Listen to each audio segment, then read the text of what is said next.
In this video, we're going to look at grouping and aggregation in SQL. We're going to go through the 5 main aggregates. We're also going to go through how to group those, and we're going to go through how to filter those. So let's get into the video.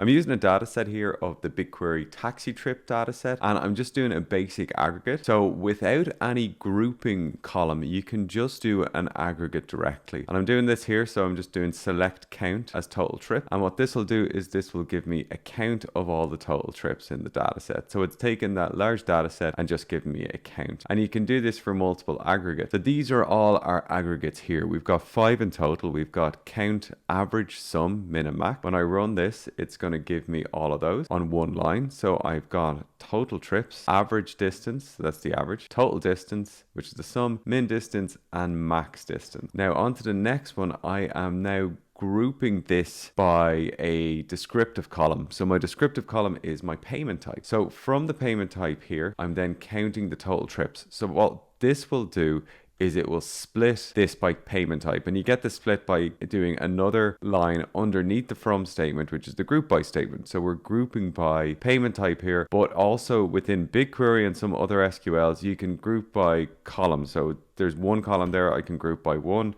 You could group by 2, you could group by 3, and BigQuery has this function which is group by all. I don't think that's in all SQL flavors, but it's really useful because sometimes you don't want to put group by 1, 2, 3, 4, 5, 6 to 17, and you don't want all the names you have to be typed in there either. So I can run this, and this will give me a count per payment type. So I've got numbers represent the payment types here, and then I just have a count per payment type in the data set. We can also do this by 2 columns.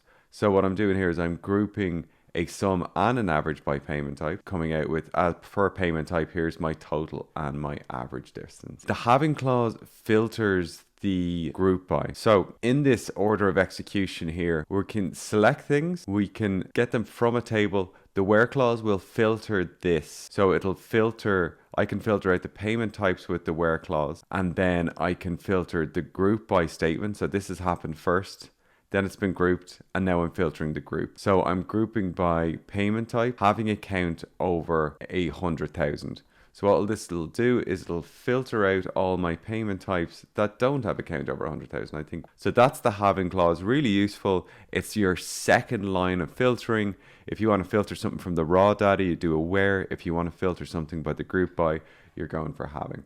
This query here is a having clause, and I'm using a where as well. So I'm taking a payment type, I'm taking an average trip distance, and I'm taking a count where trip distance is greater than 0, group by payment type, having average trip distance greater than 2.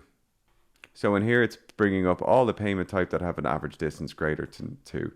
Instead of this, I can just use the alias from up above, right? So if I go average distance here, run this again, I get the same answer. So I just wanted to show you here that you can use the alias or you can use the original aggregate. So last query here, just bringing everything together, doing a group by and an order by. So we can order by something that's been grouped. So this order by happens after the order of execution of the group by. I have the total revenue by the payment type.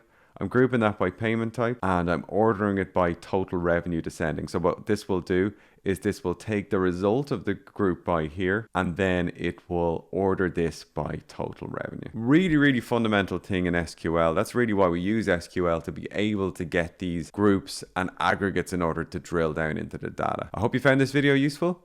Follow for more.